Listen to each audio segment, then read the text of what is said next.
है मेरे इस न्यू लेक्चर में। और आज मैं आपको कुछ इंपॉर्टेंट क्वेश्चन करवाने वाली हूँ लाइन और एंगल पे। तो कल मैंने अपने प्रीवियस लेक्चर में बहुत ही इंपॉर्टेंट क्वेश्चन करवा चुकी हूँ, पर मैंने 2-4 क्वेश्चन और देखा है जो मुझे इंपॉर्टेंट लगा है, तो मैं सोची अपने इस लेक्चर में ही कवर कर दूँ। और ये मेरा लास्ट लेक्चर होने वाला है लाइन एंड एंगल का। तो आइए हम देखते हैं कौन सा क्वेश्चन है। यहाँ देखिए, वेरी मोस्ट इंपॉर्टेंट क्वेश्चन है ये, हर एक एग्जाम में या फिर जो क्लास 5th से बच्चे पढ़ते हैं, क्लास 9th 10th यहाँ तक कि 12th तक के बच्चों को सब में ये क्वेश्चन पूछा जाता है। और बहुत से बच्चे हैं जो नहीं कर पाते हैं। तो आइए हम यही क्वेश्चन देखेंगे। देखिए यहाँ पे दिया है इन दी गिवन फिगर, जो फिगर आपका दिया है ना, इसमें कह रहा है यल पैरेलल यम है, ये दोनों लाइन आपस में पैरेलल है। And N is the transversal line, ये जो यन वाला लाइन है ये ट्रांसवर्सल लाइन है। Find the value of x, और आपको क्या करना है, इस x की वैल्यू निकालनी है। तो इसमें 2 वेरिएबल दिख रहा है, y और x भी। तो पहले आपको x निकालना है फिर y निकालना है, ठीक है।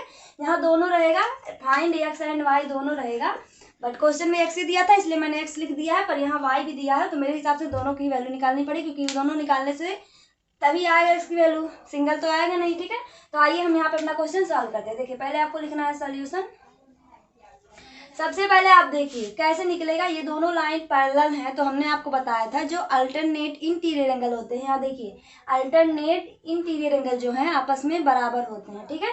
तो यहाँ लिखेंगे, ये देखिए यल और पैरेलल यम है, देन अल्टरनेट इंटीरियर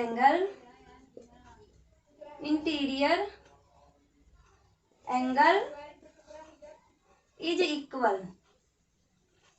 ठीक है। तो अल्टरनेट इंटीरियर एंगल यहाँ कौन से है, 3y इक्वल किसके हो जाएगा, 2i प्लस 25 डिग्री। ये वाला एंगल आपस में बराबर हो जाते हैं। अल्टरनेट भी है और इंटीरियर है, इसलिए पैरेलल है, तो अल्टरनेट इंटीरियर एंगल आपस में बराबर हो जाएंगे। अब देखिए वेरिएबल सेम है, आप y को इधर ले आइए, 2i को इधर ले आइए, इधर प्लस है, और 25 अपनी जगह पे रहेगा। जैसे आप लीनियर इक्वेशन को सॉल्व करते हो ना वन वेरिएबल वाला, वैसे सेम इसको सॉल्व कर लीजिए। अब यहाँ से 3 में से 2 जाएगा, आपको पता है y बचेगा यहाँ 25, तो y की वैल्यू क्या आ गई 25। अब देखिए आप अगर यहाँ y की वैल्यू रखेंगे तो 2 मल्टी इसके बीच में लगा है 25 प्लस 25, ये कितना हो जाएगा।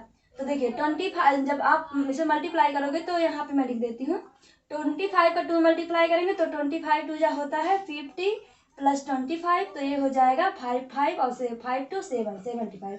तो आप देखिए अब ये वाला एंगल आपका आ गया 75 डिग्री, ये वाला एंगल आपका कितना आ गया 75 डिग्री। तो आपको पता है, ये वाला पता है आपको, ये जो आपके होते हैं, जैसे मैंने आपको बताया था वर्टिकल अपोजिट एंगल जो होते हैं वो आपस में बराबर होते हैं ना। तो ये देखिए ये एक लाइन है और ये वर्टिकल लाइन का काम करेगा, तो ये आपस में बराबर होंगे। तो यहाँ पे लिख देंगे हम लोग वर्टिकल अपोजिट एंगल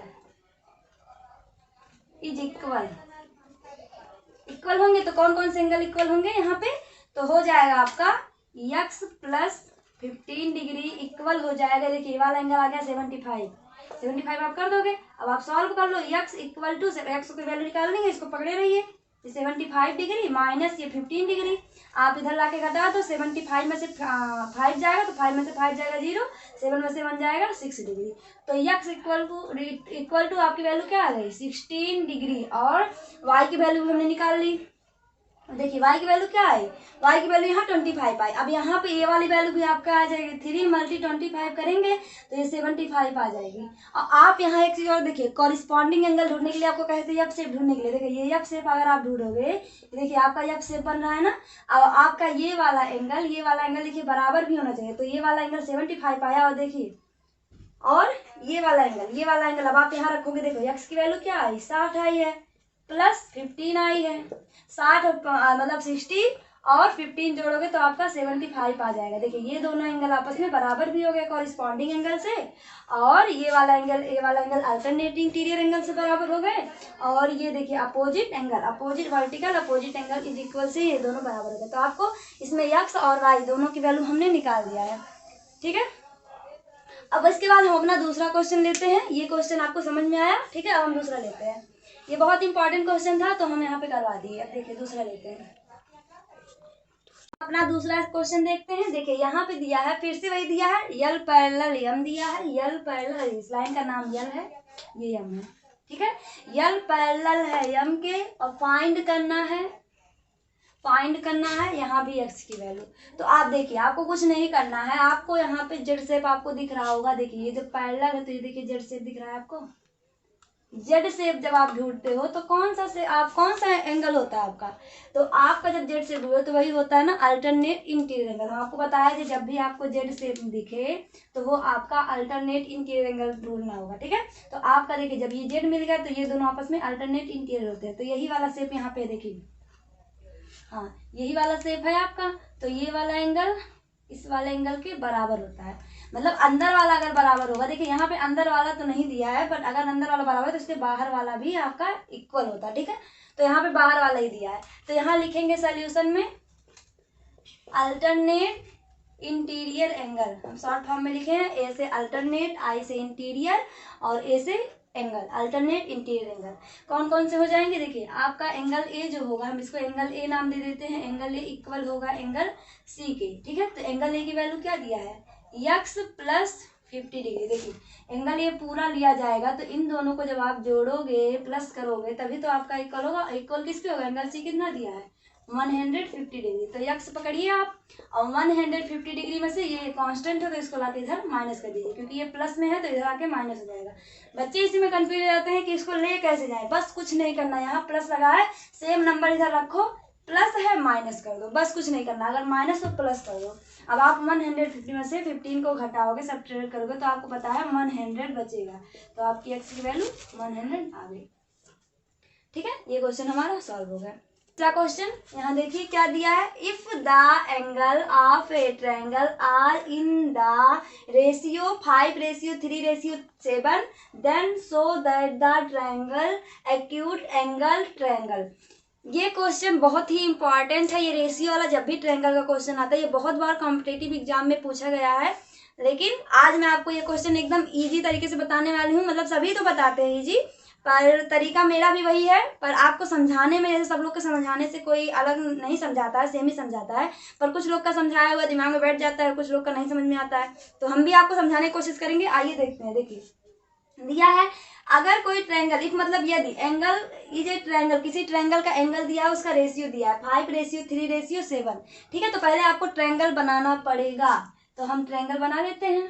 ये होता है ट्रायंगल, और ट्रायंगल का जो यहाँ पे मैंने देखिए ट्रायंगल लिखा है, ये इसका सिंबल होता है, ये इसका क्या होता है, सिंबल, ठीक है। ट्रायंगल का सिंबल ये बड़ा होता है, उसको छोटा सा लिख दीजिए, ट्रायंगल का सिंबल हो गया। इसका नाम दे दीजिए ABCPQR, आप अपने मन से कुछ भी दे सकते हो। तो ये हो गया हमारा ट्रायंगल। और इसी ट्रायंगल में देखिए ये जो एंगल बन रहे हैं, यही तो एंगल है हमारे, ये वाले यही एंगल है, और इसका रेशियो दिया है, मतलब angle A ratio angle B ratio angle C दे दिया है। क्या दिया है आपका 5:3:7।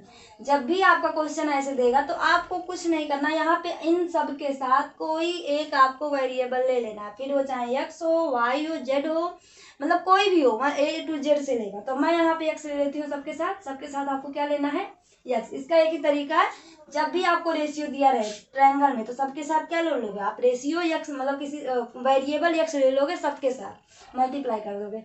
अब आपको मिल गया एंगल A जो है, ये एंगल A की वैल्यू है, ये एंगल B की वैल्यू है, एंगल C की वैल्यू है, रख दीजिए। यहाँ 5x, यहाँ पे 3x, ये क्या है 7x। अभी आप जब रखोगे ना तो आपका ये अपने आप प्रूफ हो जाएगा। दिया सो that the triangle acute angle, ना एक्यूट एंगल क्या होता है, जो 0 डिग्री से क्या हो बड़ा हो, 90 डिग्री से क्या हो कम हो। तो अभी आपका खुद प्रूफ हो जाएगा जब आप सारे एंगल को फाइंड करोगे। तो आइए हम लिखते हैं अपने सोल्यूशन में, देखते हैं। हमें यहाँ पे पता है, आपको पता है प्रॉपर्टी ऑफ ट्रायंगल लगाना है, ऑफ ट्रायंगल। क्या होता है प्रॉपर्टी की, तीनों एंगल का सम। प्रॉपर्टी ऑफ एंगल आपको पता होगा, एक ही है प्रॉपर्टी ऑफ एंगल की तीनों एंगल का सम 180 डिग्री आता है। अब बस आपको तीनों एंगल की वैल्यू यहाँ पे दिया गया है, सबको लिख दो। यहाँ 5x plus 3x plus 7x equal to 180 डिग्री। अब देखो यक्स ये भी है, ये यक्स है, ये 5x है और 7x है, तो सबको जोड़ लो। 5 और 3 होता है 8, 8 और 7 होता है 15, 15x अपान 180 डिग्री। सही ऐड हुआ है, 5 3 8, हाँ 15 हो गया। अब यक्स आप पकड़िए और इधर ले आइए, ये 18 बटे आपका 15 डिवाइड में चला जाएगा, 5 से काट दीजिए, 5 3 जा 15 और 5 हो जाए, 5 3 जा 15, 16 17 18, 3 गया, 5 6 जा 13, 3 से काटोगे, 3 1 जा 3, 3 2 जा 6, तो यक्स इक्वल टू आपका क्या आ गया 12 डिग्री। लेकिन अभी सिर्फ यक्स की वैल्यू आई है बेटा, एंगल नहीं मिले हैं। अभी आपको इन सब में यक्स की वैल्यू पुट करनी है। तो यहाँ पे एंगल ए बराबर क्या दिया है, चलो यहीं पे हम कर देते हैं, क्या एंगल ए लिखे बार बार, 5 मल्टी इसके जगह पे यक्स 5 है, यक्स की वैल्यू क्या दिया है 12, रख दीजिए, मल्टीप्लाई कर दीजिए। 12 5 जा कितना होता है 70, नहीं 60 होता है, 60 होता है, ठीक है। 12 5 जा 60, तो 60 आ गया पहला एंगल। दूसरा क्या होगा 3 मल्टी 12, तो ये 36 आ गया, ठीक है। और इसमें रख दीजिए आप 7 मल्टी 12, 7 2 जा 14, 7 1 जा 7 1 8, 84 मतलब 84 डिग्री। अब देखिए ये 0 से अधिक है, 90 से कम है, सारे एंगल की नहीं, ये भी 0 से अधिक है 90 से कम है, ये भी 0 से अधिक 90 से कम है, ये भी 0 से अधिक 90 से कम है। तो यहाँ पे हमारा एक्यूट एंगल भी प्रूफ हो गया, एक्यूट एंगल प्रूव्ड, ठीक है। यहाँ पे हमारा वैल्यू भी मिल गई और हमारा एक्यूट एंगल भी प्रूफ हो गया। तो मैं आपको फिर से एक क्वेश्चन समझा देती हूँ, बहुत इंपॉर्टेंट क्वेश्चन है। जब भी कभी भी आपको ट्रायंगल का रेशियो दिया रहेगा, और कोई जरूरी नहीं यही रेशियो दिया रहेगा, आपका 1 2 3 रेशियो दे सकता है, 5 6 7 9 10 11 कुछ भी आपका रेशियो दिया रहेगा, तो आपको क्या करना है, उस रेशियो को ऐसे लिख लेना है और उसके साथ एक वेरिएबल ले लेना, चाहे एक्स एक्स एक्स, चाहे वाई वाई वाई, चाहे जेड जेड जेड, कोई भी वेरिएबल आप उसको मल्टीप्लाई में लिख दोगे। उसके बाद सारे जो आपके एंगल को बांट लोगे और फिगर बना के सारे एंगल को ऐसे डिनोट कर दोगे और आप प्रॉपर्टी लगा दोगे, प्रॉपर्टी ऑफ ट्रायंगल, एंगल तीनों एंगल का सम होता है 180 डिग्री और आपको तीनों एंगल की वैल्यू रखनी है, वो जो है 180 के बराबर कर देनी है। अब आपको क्या करना है, इसको पकड़ के इसको x को पकड़ना है और इसमें डिवाइड कर दोगे, तो आप x की वैल्यू, मतलब कहने का x की वैल्यू निकालनी है, तो आप x की वैल्यू निकालोगे। और कैसे निकालोगे यहाँ हम समझा दिए हैं, इसके साथ मल्टीप्लाई है तो डिवाइड आ जाएगा। अब आपको क्या करना है, बच्चे इतना ही करने के बाद यहाँ पे छोड़ देते हैं, बट यहाँ पे गलत है। आपकी x की वैल्यू, ये जो एंगल की वैल्यू ये दिया है ना, तो आप यहीं पे क्यों छोड़ोगे, गलत माना जाएगा ना। तो आपको करना है angle A, angle B, angle C की वैल्यू यहाँ पे 5:3 7 दिया है, इसी में x की वैल्यू रख दीजिए और सबका मल्टीप्लाई कर दीजिए। आपका देखिए सारा एक्यूट का एक्यूट एंगल तीनों मिला है, तो आपका ये एक्यूट एंगल भी प्रूव हो गया। तो आप ये क्वेश्चन यहीं पे खत्म करते हैं, ठीक है। अब हम अपना अगला क्वेश्चन करते हैं। तो आपको यहाँ पे रिफ्लेक्स एंगल निकालना है, कौन सा, BOD, BOD, ये वाला एंगल, ठीक है। BOD मतलब ये बीच में जो नाम है इसका नाम O है, तो BOD आपको निकालना है। अगर कह रहा है AB पैरेलल है CD के, ये दोनों लाइन आपस में पैरेलल है, जब ये दोनों लाइन आपस में पैरेलल होंगे तो ये इसको मान लीजिए x, मान लीजिए x की वैल्यू आपको निकालनी है x डिग्री, तो ये दोनों सम आप कर दोगे, इसकी वैल्यू आ जाएगी। तो सोल्यूशन में आप क्या लिखोगे, जो x डिग्री होगी ये इक्वल होगी उन दोनों सम के, मतलब 175 डिग्री प्लस 25 डिग्री, इन दोनों को सम कर दीजिए आप, तो ये हो जाएगा 0 और 7 2 होता है 9 1 10 और 2, तो x इक्वल टू क्या आ गया 200 डिग्री। और यहाँ देखिए रिफ्लेक्स एंगल भी है, क्योंकि ये जो है 180 डिग्री से अधिक भी है और 360 डिग्री से कम भी है, तो ये रिफ्लेक्स एंगल है। और यही कह रहा था कि फाइंड रिफ्लेक्स एंगल BOD, यही रिफ्लेक्स एंगल हो गया BOD। तो आज के लेक्चर में हमारा इतना ही क्वेश्चन है। अगर आपको आज का वीडियो पसंद आया हो तो वीडियो को क्या करिए, लाइक करिए और शेयर करिए ज़्यादा से ज़्यादा दोस्तों में। वीडियो को जितना ज़्यादा आप शेयर कर सकते हो शेयर करिए और सब्सक्राइब करिए, न्यू है तो, क्योंकि जितने पुराने सब हैं मेरे, तो मेरे देखते होंगे मुझे पता है, तो जो न्यू है वो लोग सब्सक्राइब करें। और आपके लिए मैं ऐसे अच्छा जो है वीडियो लाने वाली हूँ। अभी मैथ में इतने सारे इंपॉर्टेंट क्वेश्चन है, इतने सारे अच्छे चैप्टर हैं जो मैं आपके लिए लाने वाली हूँ। अगला वीडियो में मैं शायद आपको प्रोबेबिलिटी पढ़ाने वाली हूँ। मैं एक बार देखूंगी कि क्या चीज़ आपको पढ़ाऊँगी, ठीक है। तो आज का वीडियो मेरा यहीं पे खत्म होता है लाइन और एंगल पे। अगर आपको कोई भी क्वेश्चन कभी भी मुझसे पूछना रहे तो आप कमेंट बॉक्स में ज़रूर पूछ सकते हैं, क्योंकि मैं हर एक कमेंट भी देखती हूँ और रिप्लाई भी करती हूँ। तो आज का वीडियो पे ख़त्म करते हैं। Thank you.